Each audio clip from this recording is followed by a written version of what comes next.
திருச்செங்கோடில் நடைபெறுகிற ஒரு சொல் கேளீர் பேச்சரங்க நிகழ்ச்சியில் இன்றைக்கு இளைஞர்கள் என்கிற பொது தலைப்பை இங்கே நாங்கள் விவாதிக்க இருக்கின்றோம். காதல்னா என்ன அப்படின்னு நிறைய பேர்த்த கேட்டாங்களா. ஒரு பரோட்டா மாஸ்டர்கிட்ட கேட்டாங்களா காதல்னா என்ன அப்படின்னு. அதுக்கு அவர் சொன்னாரா, காதல்ன்றது பரோட்டா மாதிரி ரெண்டு பக்கமும் வந்தால் தான் டேஸ்டாக இருக்கும் அப்படின்னாரா. ஒரு ஆட்டோக்காரன்ட்ட கேட்டாங்களா, காதல்ன்றது ரெகுலர் சவாரி மாதிரி இருக்கணும், அப்பப்போ வர லோக்கல் சவாரி மாதிரி இருக்கக்கூடாது அப்படின்னானா. காதல் என்ன அப்படின்னு ஒரு பத்திரிகாரன்ட்ட கேட்டாங்களா. அதுக்கு அவன் சொன்னான், காதல்ன்றது கன்னித்தீவு மாதிரி, அதுக்கு முடிவே கிடையாது அப்படின்னானா. காதல்ன்றது என்ன அப்படின்னு ஒரு போலீஸ்காரன்ட்ட கேட்டாங்களா. அதுக்கு அவன் சொன்னான், காதல்ன்றது மாமூல் மாதிரி, அதிகமாக கிடைச்சா சந்தோஷம், கம்மியாக கிடைச்சா துக்கம் அப்படின்னானா. ஒரு லவ் ஃபெயிலியர் போயிட்டு காதல்னா என்ன கேட்டாங்களா. அதுக்கு அவன் சொன்னான், காதல்ன்றது கார்பரேஷன் கக்கூஸ் மாதிரி, வெளியில இருக்கவன் உள்ள ஓட துடிக்கிறான், உள்ள இருக்கவன் எப்படா வெளியில ஓடலாம் துடிக்கிறான் அப்படின்னானா. காதலை பத்தி சேட்டன் பகத் அப்படின்றவரு அழகா சொன்னாரு.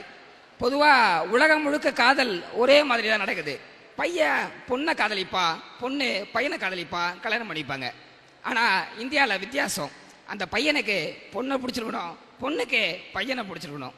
பையன் வீட்டுக்கு பொண்ணை பிடிக்கணும், பொண்ணு வீட்டுக்கு பையனை பிடிக்கணும். பையன் வீட்டுக்கு பொண்ணு வீட்டுடைய கலாச்சாரங்கள் பிடிச்சிருக்கணும், பொண்ணு வீட்டுக்கு பையன் வீட்டுடைய கலாச்சாரங்கள் பிடிச்சிருக்கணும். பொண்ணு வீட்டுக்கு பையன் ஜாதி ஓகேவா இருக்கணும், பையன் வீட்டுக்கு பொண்ணு வீட்டுக்கு ஜாதியா இருக்கணும். அதை தாண்டியும் இந்த கருமம் பிடிச்ச ரெண்டு பேரும் லவ் பண்ணிருக்கணும். அப்பதான் இந்தியாவில் காதல்ன்றது சாத்தியம். இவ்வளவு சிக்கலான விஷயத்த நம்ம பயலுக துடிக்கிறானுங்க காதலிக்க. பொண்ணுங்க கூட ஒரு வகையில இசைதான். கொஞ்சம் நல்லா உத்து கேளுங்க, சங்கு சத்தம் கேட்கும். சார் இப்பெல்லாம் பாத்தீங்கன்னா இளைஞர்கள் ஃபேஸ்புக்ல பாக்குறாங்க, வாட்ஸ்அப்ல லவ் பண்றாங்க, ஸ்கைப்ல உறவு கொள்றாங்க, வீடியோ சாட்ல குழந்தை பெற்றுக்கிறாங்க. பாத்தீங்கன்னா ஈபேல டைவர்ஸ் வாங்கிக்கிறாங்க, OLXல புருஷனையே வித்துடுறாங்க. சிவன் காதலிச்சா திருவிளையாடல், பெருமாள் காதலிச்சா பெருமை, கிருஷ்ணன் காதலிச்சா லீல. ஆனா நீங்க காதலிச்சா ஈவ்டீசிங் ஆச்சு. அதை புரிஞ்சுக்காம சுத்துறீங்களா? எதுக்கு இந்த வயசுல லவ் நான் கேட்கிறேன். லவ்ன்றது என்ன? ஒரு அழகான விஷயம். அது ஆனா எந்த வயசுல வரணும்? நீங்க எல்லா விஷயத்தையும் சாதிச்சதுக்கு அப்புறம் வந்தா பரவாயில்ல. இளைஞர் தன்னுடைய வாழ்க்கையில வளரும் போதே காதல்ன்ற ஒரு விஷயத்தை எடுத்து அழிஞ்சு போயிட்டு இருக்கான் அப்படின்றத மறுக்க முடியாத உண்மை. லவ் வீட்டுக்கு தெரிஞ்சா நாயே யாரை காதலிக்க அப்படின்னு கேட்குறாங்க. அந்த பொண்ணு வீட்டில் எந்த நாயை காதலிக்கிற அப்படின்னு கேட்குறாங்க. எதுக்கு நமக்கு இந்த நாய் பொழுப்பு? இவன் தினம் அவளுக்கு ஒரு பூ கொடுத்தா, அவ பதிலுக்கு ஒரே ஒரு பூ கொடுத்தா, அதுக்கு பேர் தான் ஆப்பு. பொதுவா பசங்க பார்த்தீங்கன்னா இந்த காதல்ல ரஜினிகாந்த் மாதிரி, இவங்களுக்கு காதல் எப்போ வரும் எப்படி வரும்னே தெரியாது. பொண்ணுங்க சத்யராஜ் மாதிரி, கேரக்டரையே புரிஞ்சுக்க முடியாது. ஒரு ரெண்டு பொண்ணு நடந்து போயிட்டு இருந்துச்சான். ஒரு ரெண்டு பசங்க ஃபாலோ பண்ணிட்டே போயிட்டு இருந்தானுங்களா. அந்த பொண்ணுங்க பாதிச்சான், இந்த பயலுக ரொம்ப நாளா நம்ம பின்னாடி வந்துகிட்டே இருக்கிறானுங்க, ஏதாவது பண்ணுவோம் அப்படின்ட்டு ராக்கி கயிறை எடுத்து அந்த ரெண்டு பையன் கையிலையும் கையில கட்டி அண்ணான்றுச்சுங்களாம். உடனே நம்ம பையன் பார்த்தா, மச்சான் ஏன் தங்கச்சி நீ கட்டிக்கோ, உன் தங்கச்சி நான் கட்டிக்கிறேன்ட்டான். நல்ல முறை. இந்த இளைஞர்கள்லாம் எவ்வளோ விஷயத்தை பின்பற்றலாம், ஆனா அவனுங்க ஃபாலோ பண்றது காதல்ன்ற ஒரு விஷயத்த மட்டும்தான். இன்றைய இளைஞர்களுக்கு நான் கேட்குற விஷயம் என்னன்னா, கையில பச்சை குத்துறியே, பச்சை குத்துறது பெருசு கிடையாது. அந்த பொண்ணு உன்னை விட்டுட்டு போனதுக்கப்புறம் அதே பேரில் உனக்கு ஒரு பொண்டாட்டி கிடைக்குமா? வாழ்க்கை ஃபுல்லாக அதை வச்சு தானே வாழ்ந்துகிட்டு இருக்கிறோம். பழைய ஷாக்ஸை மோந்து பார்க்கறத விட கொடுமையானது பழைய காதலே ரோட்டில் பார்க்கறது.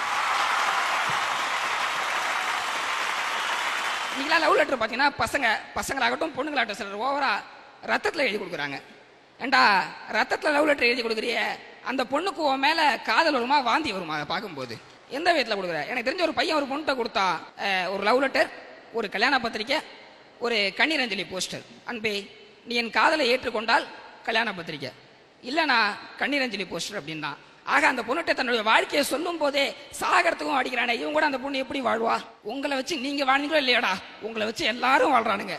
செல்போன் கடைக்காரன் வாழ்றான், சிம் கடைக்காரன் வாழ்றான், ஐஸ்கிரீம் கடைக்காரன் வாழ்றான், இளநீ கடைக்காரன் வாழ்றான். அதுவும் இளநீ கடையில் பார்த்தீங்கன்னா ஒரு இளநில வாங்கி 2 ஸ்டாப் போட்டு குடிப்பாங்க. அப்போ கூட விட மாட்டான், 3 இளநீ வாங்கி குடிச்சாதான் விடுவான்னு குடிச்சு விட்டு அமைச்சுட்டுருவான். அது எப்படி 20 வருஷமா பெத்து வளர்த்த ஒருத்தவங்களை விட்டுட்டு 20 நாளே ஆன ஒரு பையனா தான் வாழ்க்கைக்கு முக்கியம் எப்படி முடிவு பண்றீங்க? அது எப்படி உண்மையான காதலா இருக்கும்? அடுத்து நிறைய பேர் பார்த்தீங்கன்னா கையை கிழிச்சிக்கிறீங்க, அந்த பொண்ணு வேணான்னு சொல்லி இல்லை பையன் வேணான்னு சொல்லிட்டான்னு கையை கிழிச்சிட்டு ரத்தத்தை கொடுக்குறிய. உனக்கு அவ்வளோ அக்கறை இருந்தால் அந்த ரத்தத்தை பிளட் பேங்க்ல போய் கொடு.